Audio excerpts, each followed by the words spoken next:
10 millones de kilómetros cuadrados y más de 2/3 de ella están cubiertos de agua. A día de hoy, la gran mayoría de nuestros océanos y mares están aún por explorar.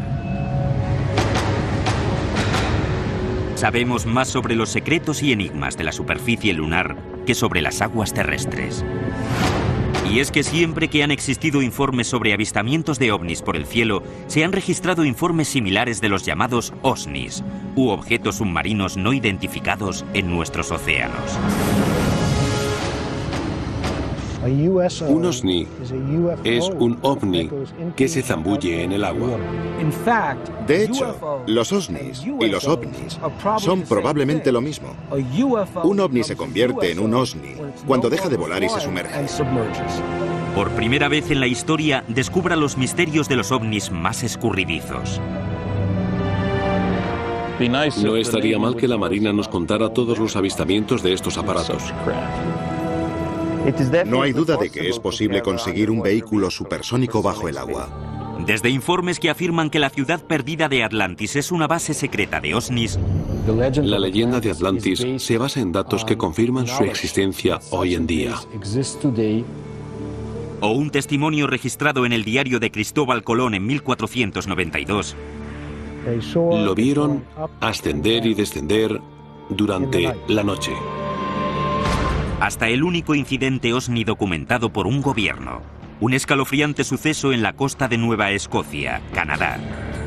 La noche del 4 de octubre de 1967, un ovni fue avistado flotando inmóvil sobre las aguas de Sag Harbor, inclinado unos 45 grados, hasta que desapareció rápidamente bajo las aguas con un estallido de luz y sonido.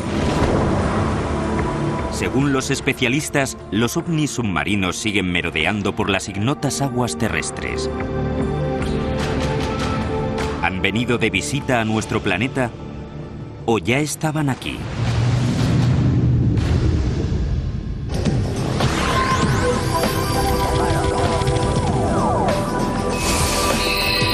Historias de ovnis. OVNIs en el fondo del mar. Este es el Canal de Santa Catalina, una extensión de más de 40 kilómetros de ancho que separa la ciudad de Los Ángeles de la isla Catalina. Según los expertos, estas aguas, parte de las cuales pueden tener una profundidad equivalente a la altura del Everest, podrían albergar algunos de los misterios más insondables del planeta.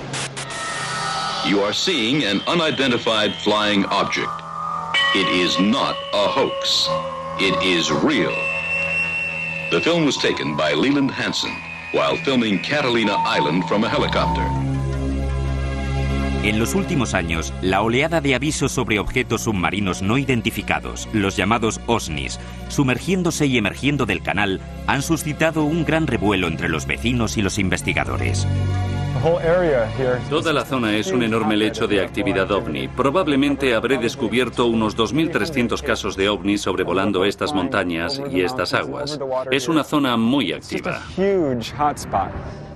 Preston Dennett es el autor de OVNIs sobre California. Lleva casi 20 años investigando la actividad OSNI en esta región. El 14 de junio de 1992 se produjo un verdadero aluvión de avistamientos en las montañas de Santa Mónica. Los testigos contabilizaron un total de 200 objetos.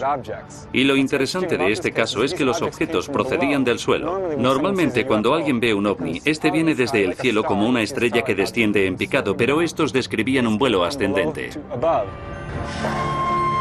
14 de junio de 1992, 10:24 de la noche. Durante casi 2 minutos las aguas del Pacífico se iluminan y explotan mientras emergen en formación cientos de aparatos brillantes con forma de disco. Al igual que en otros casos similares, estos artilugios surgieron del océano en un silencio casi absoluto. Según los testigos, se quedaron un momento flotando antes de salir disparados al espacio. Se recibieron avisos sobre este incidente en diversos destacamentos de la policía local, incluso en el de la lejana Malibú. La siguiente es una de las llamadas reales que se registraron precisamente aquel día. Monster Sheriff Station. Did anyone report anything strange tonight? Maybe more than one specific. Strange. Light. Light? Yes. What exactly happened to you? I'm ashamed to tell you because I think you're going to think I'm crazy. We saw what we thought was a bright light up in the sky. Okay.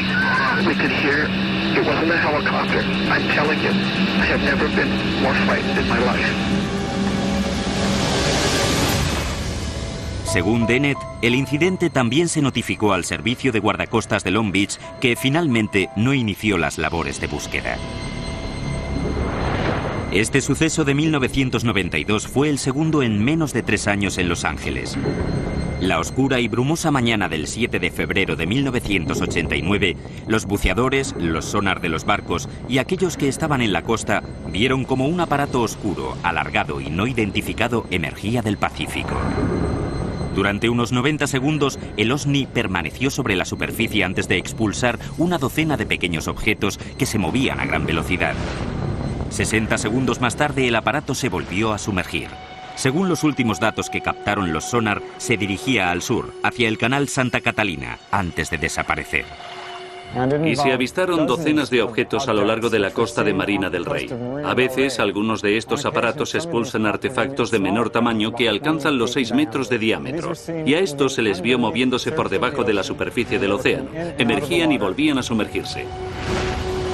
Al igual que el caso Roswell de 1947 suscitó la curiosidad del mundo entero sobre los platillos volantes, en la actualidad estos sucesos cercanos a Los Ángeles han desatado una oleada de investigaciones sobre las habilidades y amenazas de los llamados OSNIs. Los océanos cubren el 70% del planeta y en ellos se esconde mucha historia y muchos misterios. Sería muy razonable que toda una sociedad de seres inteligentes y avanzados eligiera vivir bajo el agua, ya que nadie va ahí abajo. La idea de los ovnis submarinos es fascinante porque ellos saben mucho más sobre nuestro planeta, cosas que tú y yo desconocemos. Una de las peculiaridades del fenómeno de los OSNIs es su supuesta habilidad para multiplicarse y desmembrarse. Uno de estos asombrosos sucesos se conoce como el caso de Golfo Nuevo. El 8 de febrero de 1960, la Marina Argentina entró en alerta cuando registraron 2 objetos no identificados con aspecto de submarinos en sus aguas.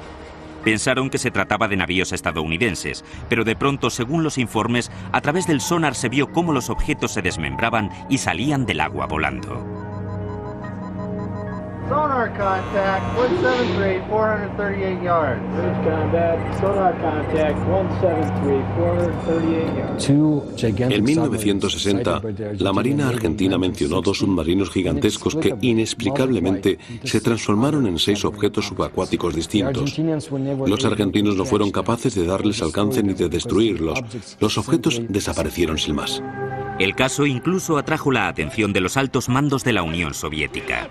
Nikita Khrushchev, el por entonces líder de la Unión Soviética, estaba tan intrigado por toda la historia que envió a su agregado diplomático a Buenos Aires para averiguar qué había ocurrido.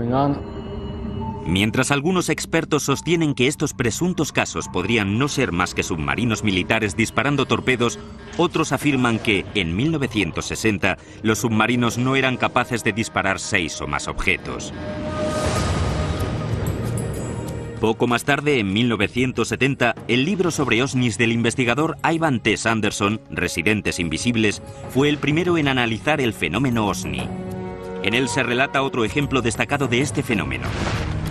En marzo de 1963, a unos 160 kilómetros de Puerto Rico, en medio de unas tranquilas maniobras navales estadounidenses, de repente, uno de los submarinos se apartó bruscamente de su ruta tras detectar un objeto no identificado con una velocidad de crucero superior a los 150 nudos. Los marinos se quedaron atónitos al comprobar la profundidad a la que se movía el aparato no identificado, 6.000 metros bajo la superficie. La firma acústica describía el movimiento de una única hélice por el agua y se registraba una profundidad superior a los 6.000 metros, mientras que la profundidad de inmersión habitual de un submarino sería de unos 2.100 metros. Esa cosa, fuera lo que fuera, superaba la tecnología de los submarinos de la época e incluso de los de ahora. Durante casi 4 días, todos los portaaviones salieron en busca de la embarcación. Supuestamente, el objeto alcanzaba velocidades imposibles para luego detenerse y descansar, lo que permitía que la Marina pudiera seguirle el rastro. El suceso se notificó a la base de Sinclair Fleet en Norfolk, Virginia.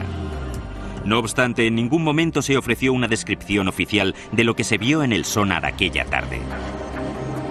Según los informes, la Marina perdió la pista del aparato la madrugada del cuarto día. El sonar nunca volvió a registrar su presencia. Nadie aventuró una teoría sobre cómo algo se podía mover tan rápido. Hay informes sobre ovnis entrando y saliendo del agua, pero no tenemos ningún dato técnico. Los platillos volantes están por el cielo, la gente los ve. Pero bajo el agua es la Marina la que los puede ver, y ellos no van a contarnos nada de lo que encuentren.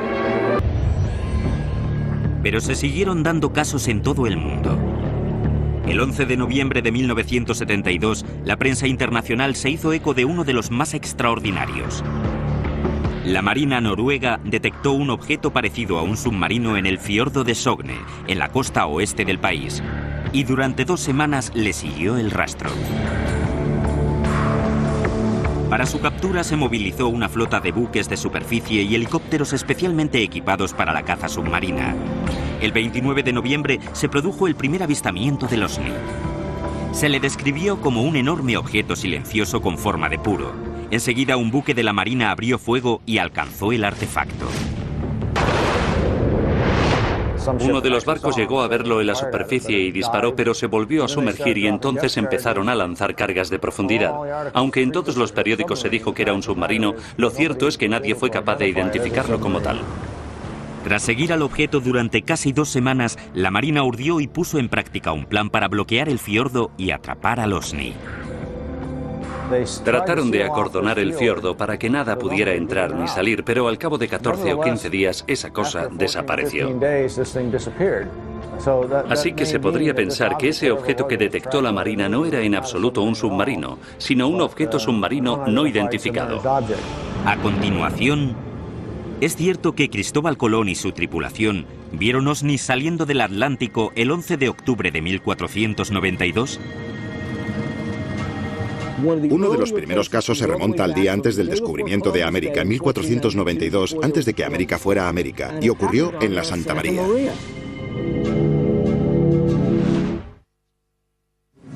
...11 de octubre de 1492, 10 de la noche. Era una noche tranquila y despejada. Cristóbal Colón y su tripulación se deslizaban lentamente sobre una de las fosas oceánicas más profundas del Atlántico, en medio del Triángulo de las Bermudas. Bajo ellos se extendían 6 kilómetros de agua. De pronto, del fondo del océano empezaron a surgir destellos de luz sobrenatural. Uno de los primeros casos se remonta al día antes del descubrimiento de América, en 1492, antes de que América fuera América. Y ocurrió en la Santa María. Uno de los marineros, Gutiérrez, estaba en la Santa María con Cristóbal Colón y divisó un objeto saliendo de las aguas. Un objeto con forma de disco. De repente, un enorme destello de luz de un brillo distinto a todo lo que por entonces se conocía empezó a manar del agua hacia el cielo, sobresaltando a Colón y a los 120 hombres a bordo de las 3 carabelas españolas. En menos de 5 horas, esos mismos hombres descubrirían el Nuevo Mundo. Cristóbal Colón llevaba un cuaderno de bitácora y en él se describe lo que se puede interpretar como un suceso ovni. Según la descripción dada en el cuaderno, vieron el parpadeo de una vela de cera ascendiendo y descendiendo en mitad de la noche. No podía tratarse de una hoguera en tierra porque estaba por encima del horizonte. Este posible caso OVNI es algo más que mito y leyenda. Por primera vez, los textos originales del cuaderno de bitácora de Colón se han puesto a disposición de las cámaras de televisión gracias a los archivistas de la Universidad de Fordham, custodios de un curioso ejemplar escrito a mano del diario. El avistamiento del 11 de octubre de 1492 no fue un incidente aislado. A lo largo de los 2 meses de viaje, el cuaderno de Colón muestra un patrón continuado de sucesos peculiares reseñados de forma críptica, entre los que se apuntan inexplicables avistamientos y extraños episodios en el cielo. La siguiente es una entrada del 10 de septiembre de 1492, a mitad de la travesía. Aquí dijeron los de la carabela niña que habían visto un garjao y un rabo de junco. Y estas aves nunca se apartan de su tierra cuando más 25 leguas. 11 de septiembre de 1492. Vieron un gran trozo de mástil de nao, de 120 toneladas, y no lo pudieron tomar. Las entradas del 17 y del 20 de septiembre indican que las estrellas u otras luces no identificadas en el cielo parecían moverse. La causa fue porque la estrella parecía hacer movimiento y no las agujas. Y la conocida anotación del 11 de octubre. Puesto que el almirante a las 10 de la noche, estando en el castillo de popa, vio lumbre y llamó a Pedro Gutiérrez y dijo que parecía lumbre, que mirase él, y así hizo y la vio. Después de que el almirante le dijo, se vio una vez o dos, y era como una candelilla de cera que se alzaba y levantaba. Es posible que estos extraños sucesos, registrados durante la travesía marítima más legendaria de la historia, se debieran al seguimiento de las carabelas españolas por parte de embarcaciones de otro mundo. Hay quien opina, no obstante, que cualquier interpretación o racionalización que se extraiga de los cuadernos de Colón no responderá a toda la verdad. Si Cristóbal Colón hubiera visto algo extraño salir del agua, volar alrededor de su barco y luego despegar, se le hubiera contado a alguien, le hubieran tachado de loco y le hubieran metido en el calabozo enseguida, porque aquello era imposible. Uno de los primeros informes sobre ovnis data del año 329 a.C. Tras presenciar lo que describió como escudos refulgentes emergiendo del río Yajartes en la India, Alejandro Magno quedó tan convencido de que eran navíos de otro mundo que dedicó sus 6 últimos años de vida a la búsqueda de estos objetos. Para ello se sirvió de una campana de inmersión, supuestamente el primer submarino del mundo. Sin embargo, existe la creencia de que las aventuras subacuáticas de Alejandro tenían un objetivo más ambicioso: encontrar y conquistar el único reino que se le había resistido, Atlantis. Atlantis entró en la historia de la literatura con los diálogos filosóficos de Platón, el Timeo y el Critias. Los dioses, molestos con la actitud de los atlánticos, deciden destruir la Atlántida y en un día y una noche destruyen con un cataclismo la Atlántida, que perece hundida. A día de hoy, los investigadores siguen dándole vueltas a la idea de Atlantis como un centro de actividad OSNI. Sin duda, la leyenda de Atlantis se basa en conocimientos, probablemente perdidos hoy en día, sobre una civilización submarina secreta. La supuesta ubicación de Atlantis en el Mediterráneo hubiera proporcionado una posición perfecta para observar las civilizaciones humanas y sus rutas de navegación desde y hacia Asia Menor, Roma y Atenas. El Mediterráneo fue la cuna de las antiguas civilizaciones. Los comerciantes fenicios surcaban continuamente sus aguas para unir el Oriente Medio y Grecia. Si hubiera existido una cultura formada por extraterrestres o por los habitantes originales de este planeta que quisiera inculcarle sus mitos a la humanidad, el Mediterráneo era el lugar idóneo para instalar su base submarina. No sé si Platón estaba pensando en los ovnis cuando escribió sobre Atlantis, pero supongo que habría gente que creería que Atlantis era real, que estaba en algún lugar del Atlántico y que estaba a miles de metros de profundidad. Sin embargo, los antiguos griegos no fueron los primeros que dejaron constancia de historias de objetos no identificados en los océanos. Los expertos creen que los egipcios podrían haber anotado los avistamientos en sus jeroglíficos. En Egipto, en un templo de la ciudad de Abidos, alguien hizo una inscripción, una representación de un submarino, y hay otra representación de un objeto que se asemeja a un helicóptero. ¿Quién los hizo? ¿Cómo podían saber esas cosas los antiguos egipcios? No tenemos ni idea.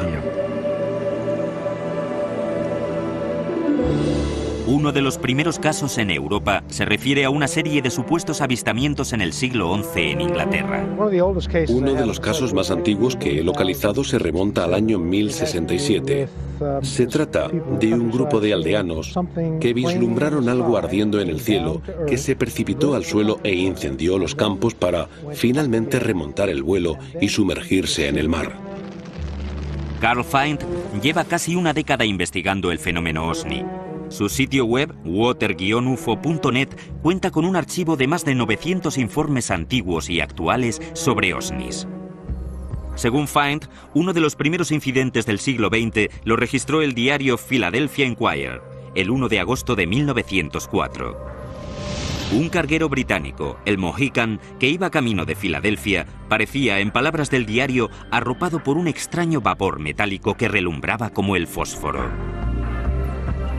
Hace poco descubrí que en ese caso se dieron más detalles escabrosos de los que se publicaron en su momento. El capitán y la tripulación confirmaron que un objeto se les acercó desde el océano como una nube que brillaba. No era un meteoro descendiendo, sino que se deslizaba por el mar. Cuando se aproximó al barco, el capitán intentó distraer la atención de sus hombres, asignándoles distintas tareas para sobrellevar el miedo. No pudieron dar un paso mientras la nube rodeaba la embarcación. Las posteriores informaciones describían cómo durante el suceso la brújula giraba con la velocidad de un motor eléctrico y los marineros eran incapaces de levantar las piezas de acero de la cubierta magnetizada. La historia recogía la declaración del capitán en la que confirmaba que toda su tripulación podía dar fe del relato. Pero quizá el incidente más insólito referido a los ovnis, según los expertos, sea el caso canadiense de 1967. El incidente de Sag Harbor es el caso más importante de la historia de los ovnis. El artefacto se movió bajo el agua hasta otro punto y apareció un segundo ovni. A continuación visitaremos Sag Harbor, en Nueva Escocia, en el 38º aniversario de ese incidente capital para la ufología. El 4 de octubre de 1967. Ahí fue donde estaban las luces, justo detrás de mí.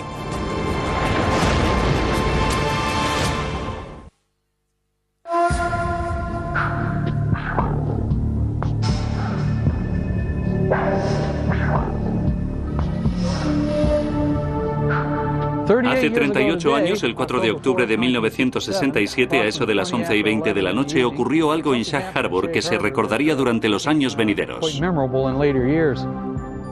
La noche del 4 de octubre del 67 se convirtió para muchos ufólogos en la noche de los ovnis. El incidente de Sag Harbor pasó a ser el caso más conocido de aquella noche. Chris Stiles y Don Ledger han dedicado los últimos 10 años a investigar el incidente OVNI de 1967 en Sag Harbor.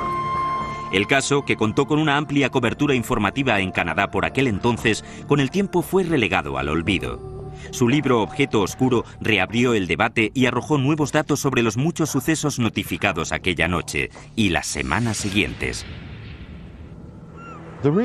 La razón por la que se destacó el incidente de Sag Harbor por encima de los demás avistamientos de aquella noche se debe exclusivamente a que fue el único suceso en el que algo cayó desde el cielo e impactó en el mar. Hizo mucho ruido y se vieron luces. También fue el único en el que nadie avisó sobre un ovni. Rápidamente, la sede local de la Policía Montada de Canadá recibió diversas llamadas que decían simplemente que habían visto luces. Pensaban que quizás se había estrellado un avión en lo que ellos llamaban el estrecho. El interés y la preocupación se centraba solamente en la posibilidad de hallar supervivientes. Nadie informó sobre un ovni.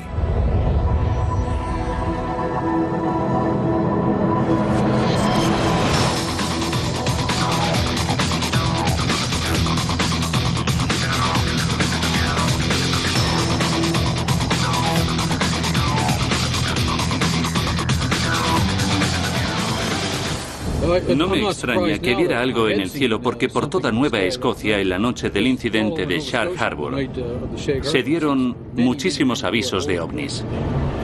Enseguida llegaremos a Sag Harbor y al sitio en el que se congregó la multitud para ver lo que fuera que pasó aquí hace 38 años.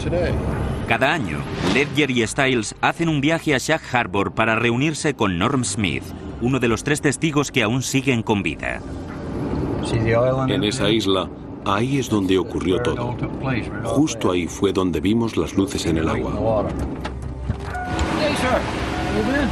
Hola, ¿qué tal? Bien, como siempre. Los 3 nos quedamos en la hierba viendo las luces. Al cabo de un rato parecía que se estaba acercando a nosotros y luego fue descendiendo hacia el suelo. Creímos que era un accidente aéreo, así que nos fuimos para allá en el coche de mi padre y en el de mi tío y nos plantamos justo aquí, junto a los líquenes. Cuando llegamos debía de haber unas 10 o 12 personas. Estuvimos mirando las luces en el agua durante unos 2 o 3 minutos, hasta que desaparecieron. Lo que ocurrió después está confirmado. Antes de medianoche de aquel miércoles 4 de octubre, los agentes de la policía montada canadiense que asistieron al suceso desde la costa realizaron una búsqueda con sus barcos hasta las 3 de la mañana con la ayuda de muchos pescadores locales, entre los que se encontraba Norm Smith. El miércoles 6 de octubre a mediodía llegaron desde Halifax los buzos de la Marina canadiense y estuvieron todo el fin de semana rastreando la zona. Al final enviaron a 7 buzos de la unidad de submarinismo de Halifax hasta Sag Harbor. Las labores de búsqueda se prolongaron durante las horas de luz del sábado y el domingo. El lunes por la mañana, desde Ottawa, se dio por terminada la búsqueda. Lo clasificaron como objeto volante no identificado y dieron carpetazo al asunto. Según los informes del gobierno, el objeto viajaba de sur a norte por la costa de Nueva Escocia. En un momento dado, se detuvo y permaneció en el aire hasta que a eso de las 11:20 de la noche se sumergió en el agua describiendo un ángulo de 45 grados a unos 275 metros de la costa. Justo detrás de mí, donde vimos las luces, justamente en la isla de Bon Portage que queda a mi espalda. Cuando los agentes de la policía montada canadiense que habían respondido a la llamada llegaron a la costa por la antigua autopista 3, el ovni aún se movía sobre la superficie del agua. El objeto parecía además dejar un rastro muy denso de espuma amarilla. Las semanas siguientes al 4 de octubre, la historia cobra tintes más misteriosos. El asunto copa las portadas de todos los periódicos canadienses y tal como apuntan Ledger y Stiles en su libro, unos días antes de que el ejército canadiense clasificara el suceso como incidente ovni, un segundo artefacto se sumergió en las aguas de Nueva Escocia para reunirse con el primer objeto. Y esta cosa retomó su curso a una velocidad de unos 7.000 kilómetros por hora y atravesó Nueva Brunswick por la bahía de Fundy, a lo largo de la punta suroeste de Nueva Escocia, y se sumergió por aquí. Las autoridades sabían que el objeto ya no estaba allí, que se había desplazado bajo el agua para descansar en el lecho marino. Se quedó allí casi una semana y después puso rumbo al Golfo de Maine gracias a un segundo aparato que le ayudó con las reparaciones. Y los dos juntos emergieron y salieron volando sobre el Golfo de Maine.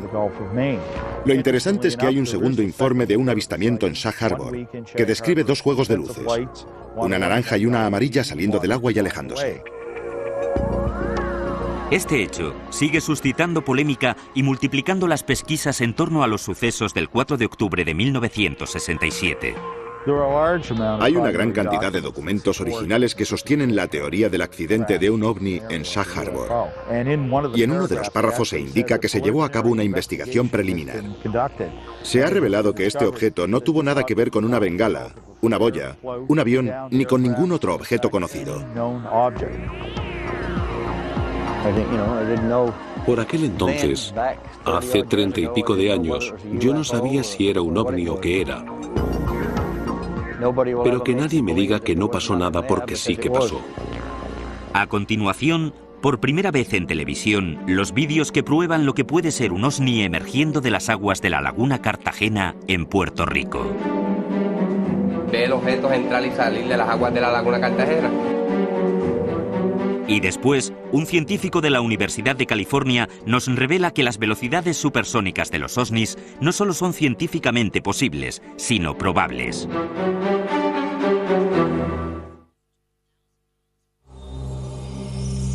Quizá la región con mayor historial de actividad ovni sea la costa que rodea la isla de Puerto Rico. Al situarse en el misterioso extremo sur del Triángulo de las Bermudas, durante décadas la isla ha sido el centro de muchos debates sobre estos artefactos. Puerto Rico es un foco de actividad ovni submarina y parece ajustarse al patrón de los demás casos. Puerto Rico es considerado uno de los países de las Américas de más avistamientos ovni. Los miembros del proyecto Argus, un grupo de ufólogos con base en la isla, nos invitan a un recorrido por algunos de los lugares supuestamente más frecuentados por los ovnis.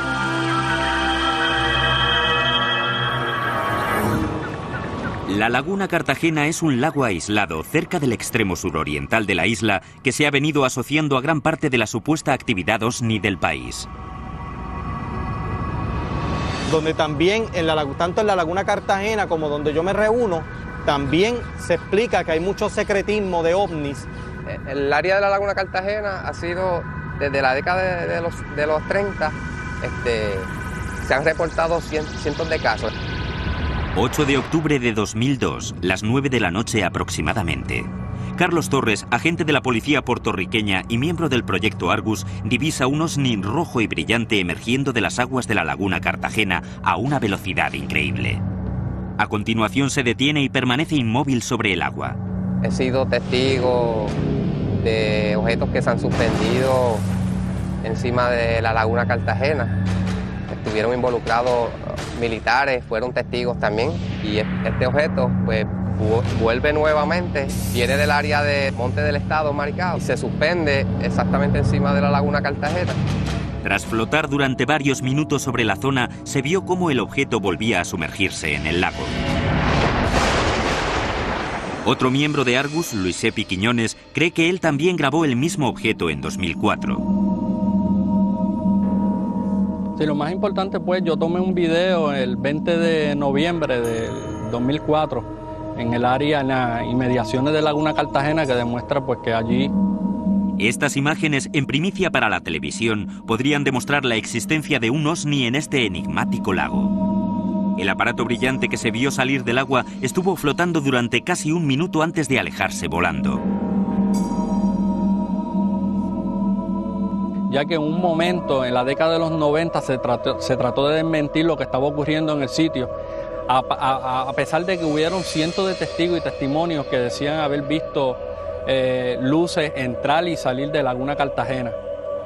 Básicamente avistamiento se ha visto en todas partes de Puerto Rico, pero los lugares más mencionados está Laguna Cartagena, está la carretera 303. La región de Lajas, que atraviesa la carretera 303, ha sido otra fuente de informes sobre ovnis y osnis. Entre ellos el de un posible choque en Monte Indio en 1997 que dejó chamuscada la zona del impacto y muchas preguntas sin respuesta. El 5 de mayo de 1997, aquí se estrelló un platillo y quemó muchas tierras en lo alto de la montaña.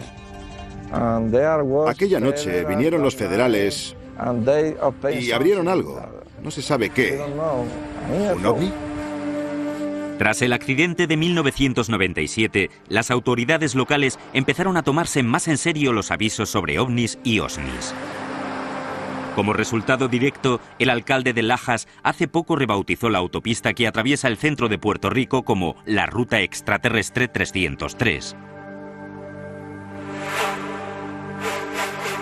Pero por ahora, otros asuntos extraterrestres en la isla reclaman la atención inmediata de los expertos. Desde las laderas que rodean Lajas, el gobierno suele lanzar un misterioso globo aerostático amarrado que transporta un radar que alcanza casi los 5 kilómetros de altitud.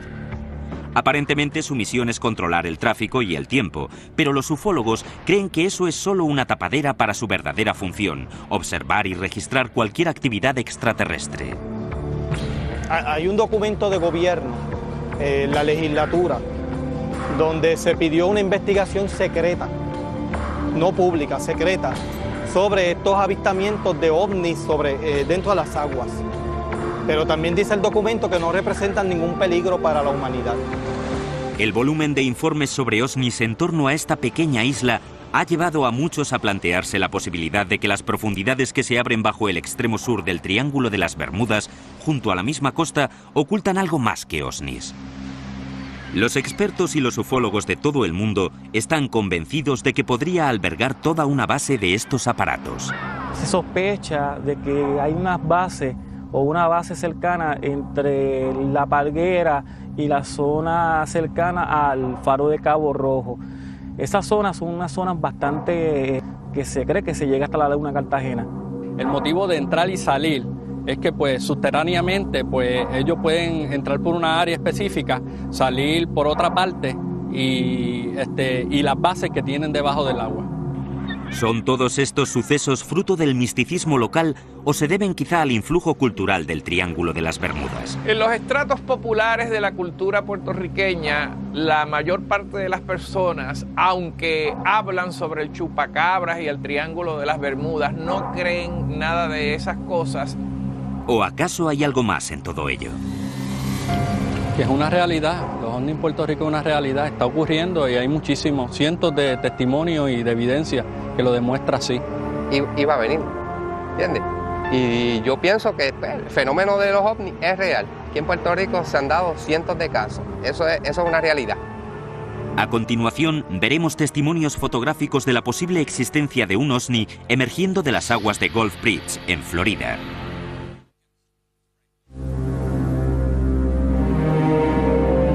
Se cree que los objetos submarinos no identificados son capaces de desplazarse por nuestros mares y océanos de maneras que desafían todos los principios de la física moderna.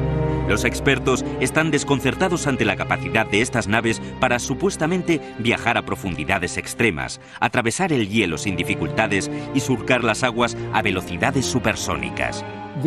Al parecer, este tipo de aparatos puede desplazarse bajo el agua porque son impermeables, al igual que lo son a los rayos gamma, a los rayos cósmicos y a todo lo que se interponga en su trayectoria espacial. De acuerdo a los informes, entendemos que estamos ante una tecnología avanzada. Rodean a los barcos y el segundo siguiente se sumergen en el agua. No supone una barrera para ellos, pasan de un medio a otro sin más.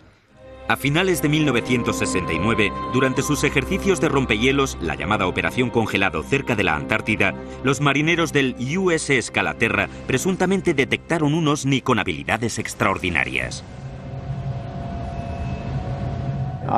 En la revista Argosy, Ivan Sanderson habla sobre un suceso en algún lugar del Ártico en el que un objeto se abrió camino a través de la capa de hielo y despegó.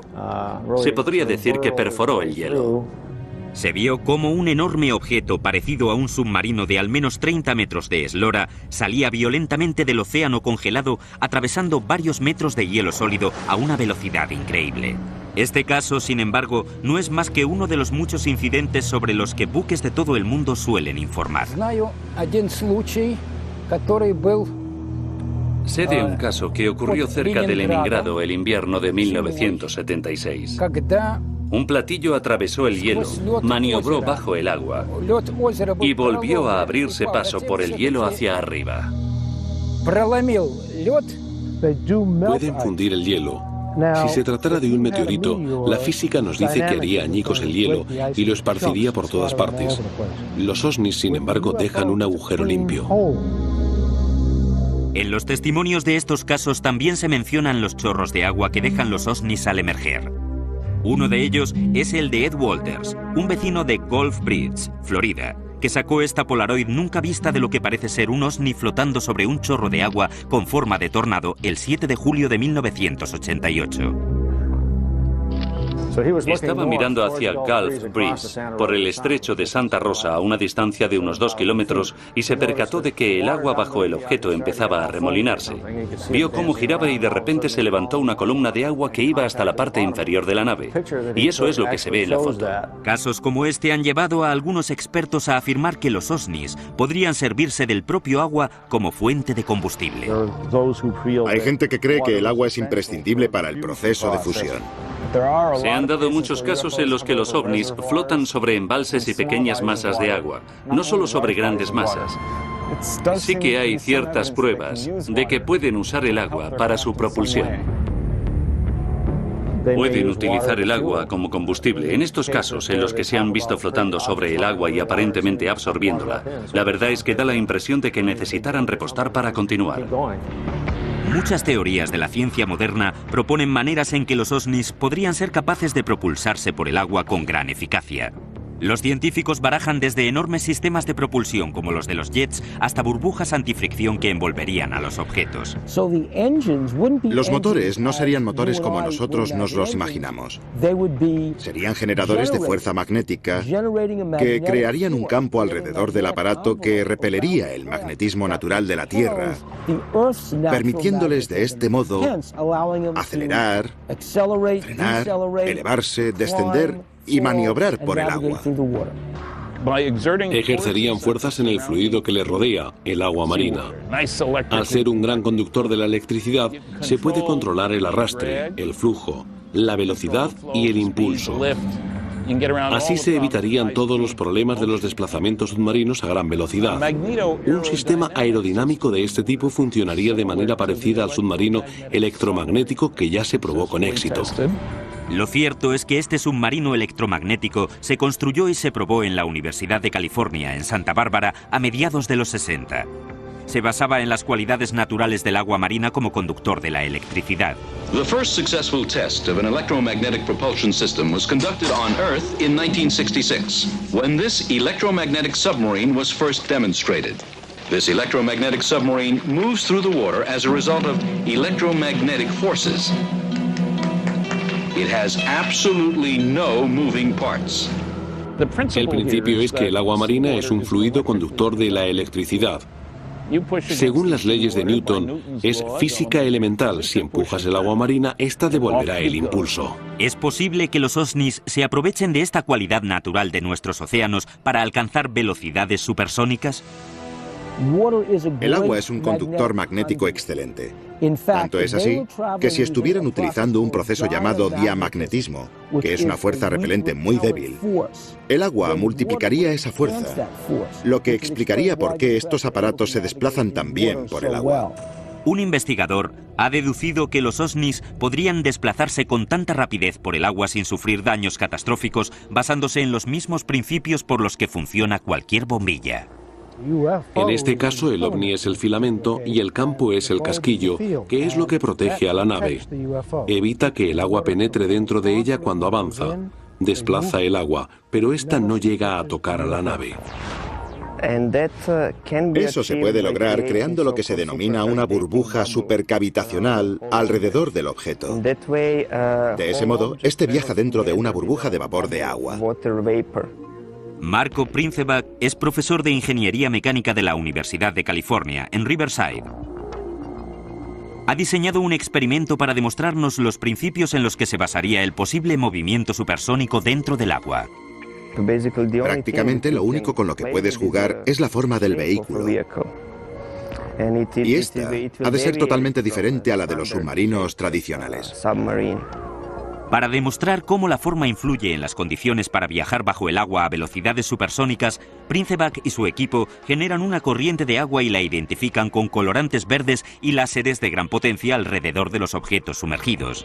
Si tomamos un cuerpo aerodinámico, vemos cómo la corriente fluye sin problema a su alrededor. Este objeto rojo y estilizado representa la forma perfecta para una nave submarina de gran velocidad. Por el contrario, este cubo crea una enorme resistencia a su alrededor. Una forma apropiada para un vehículo submarino supercavitacional se asemejaría a la cápsula de retorno del Soyuz o de otras misiones espaciales. Las leyes de la superficie cambian radicalmente bajo el agua. Para impulsar un vehículo oceánico a velocidades supersónicas se necesitaría una fuente de energía más potente que las que el hombre tiene hoy en día a su alcance. Si tenemos un vehículo con un diámetro de 1,5 metros y queremos alcanzar la velocidad del sonido en el aire, deberíamos contar con un motor de 15.000 caballos de fuerza. Para que el mismo vehículo llegue a la velocidad del sonido bajo el agua, necesitaríamos un motor que pudiera producir más o menos 1.000.000 de caballos. Si bien es científicamente posible que estos OSNIs puedan recorrer los océanos a velocidad supersónica, ¿cómo han logrado desarrollar la tecnología necesaria para ello? Quizá nunca lleguemos a comprender los numerosos misterios que rodean a estos aparatos. Y eso es precisamente lo que suscita la mayor polémica y aflicción entre investigadores y científicos. Creo que resultaría más fácil enviar a un hombre a la Luna o incluso crear una base allí que llevarlo a lo más profundo del océano. Si fueran hostiles y quisieran conquistar la Tierra, hace millones de años que ya lo hubieran hecho. Por lo que sabemos, podríamos ser creaciones suyas. La Tierra fue conquistada, viven aquí y nosotros trabajamos para ellos. Este es su planeta.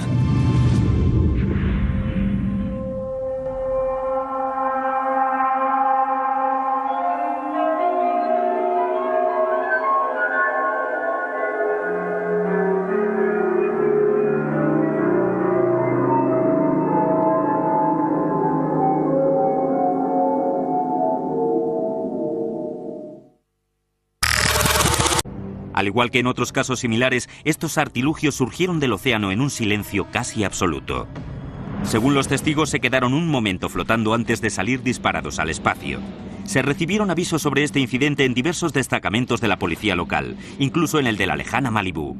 La siguiente es una de las llamadas reales que se registraron precisamente aquel día.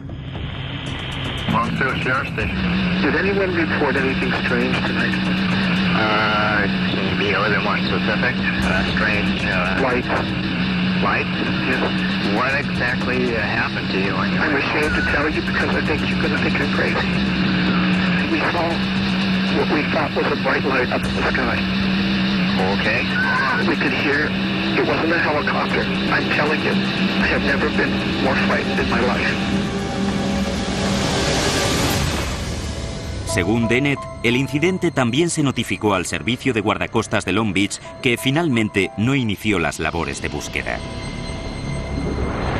Este suceso de 1992 fue el segundo en menos de 3 años en Los Ángeles.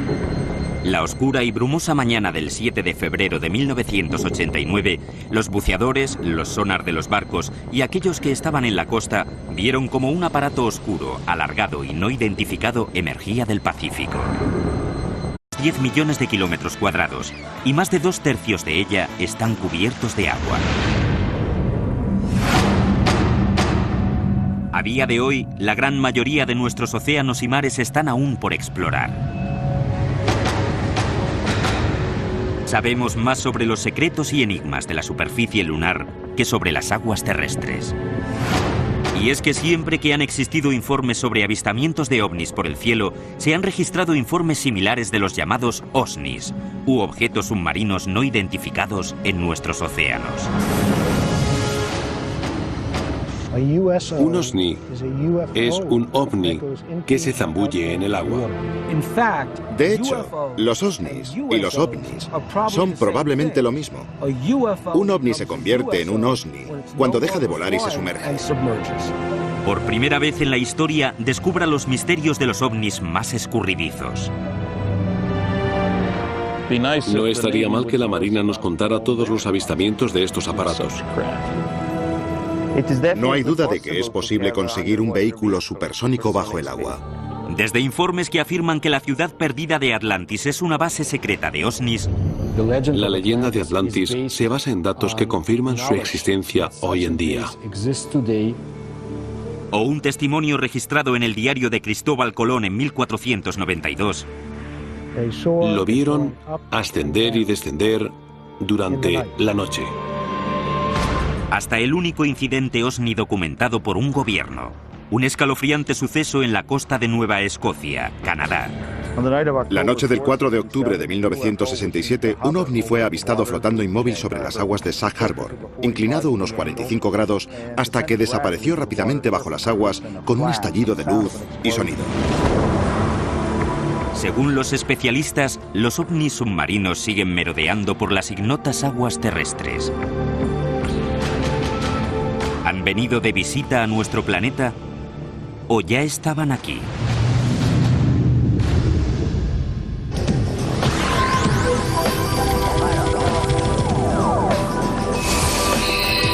Historias de ovnis.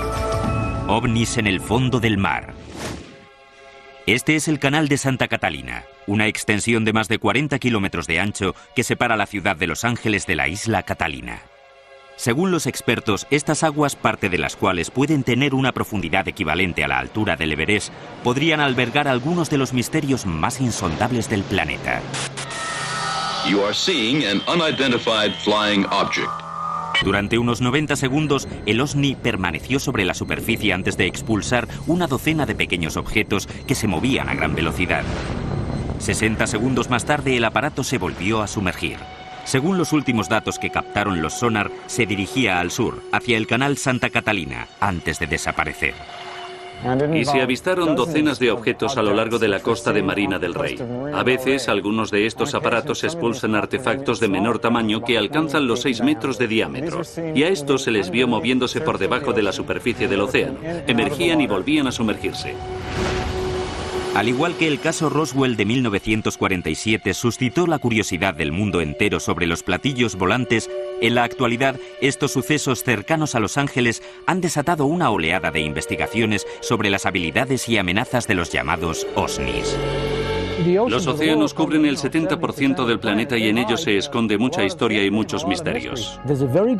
Sería muy razonable que toda una sociedad de seres inteligentes y avanzados eligiera vivir bajo el agua, ya que nadie va ahí abajo. La idea de los ovnis submarinos es fascinante porque ellos saben mucho más sobre nuestro planeta, cosas que tú y yo desconocemos. Una de las peculiaridades del fenómeno de los OSNIs es su supuesta habilidad para multiplicarse y desmembrarse. Uno de It is not a hoax. It is real. The film was taken by Leland Hansen while filming Catalina Island from a helicopter. En los últimos años, la oleada de avisos sobre objetos submarinos no identificados, los llamados OSNIs, sumergiéndose y emergiendo del canal, han suscitado un gran revuelo entre los vecinos y los investigadores. Toda la zona es un enorme lecho de actividad ovni. Probablemente habré descubierto unos 2.300 casos de ovnis sobrevolando estas montañas y estas aguas. Es una zona muy activa. Preston Dennett es el autor de OVNIs sobre California. Lleva casi 20 años investigando la actividad OSNI en esta región. El 14 de junio de 1992 se produjo un verdadero aluvión de avistamientos en las montañas de Santa Mónica. Los testigos contabilizaron un total de 200 objetos. Y lo interesante de este caso es que los objetos procedían del suelo. Normalmente cuando alguien ve un ovni, este viene desde el cielo como una estrella que desciende en picado, pero estos describían un vuelo ascendente. 14 de junio de 1992, 10:24 de la noche. Durante casi 2 minutos las aguas del Pacífico se iluminan y explotan mientras emergen en formación cientos de aparatos brillantes con forma de disco.